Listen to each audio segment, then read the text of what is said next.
नमस्कार, मी डॉक्टर गीता लाई, स्त्रीरोग तज्ज्ञ. मागची 25 वर्ष मी कार्यरत आहे. मला सांगण्याची एकच गोष्ट आहे की स्त्री आज ही फक्त तिचं अस्तित्व उंबरठ्यापर्यंत सीमित न ठेवता तिने आकाश गगनभेदी झेप मारलेली आहे.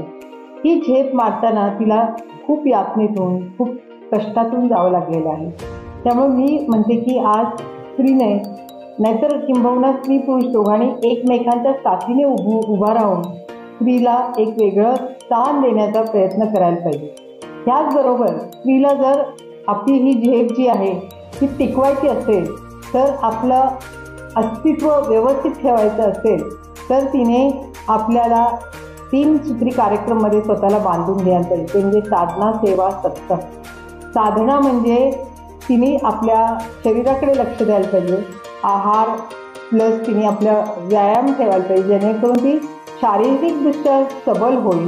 मानसिकदृष्ट्या सबल होणं पण तिनं तितकंच गरजेचं आहे, कारण ह्या जगात तोंड देताना खूप गोष्टींना तिला सामोरं जावं लागणार आहे. त्यामुळं मानसिकदृष्ट्या पण ती स्ट्रॉंग असणं गरजेचं आहे. त्यासाठी योग आणि ध्यान ह्याच्याकडे तिने लक्ष द्यायला पाहिजे.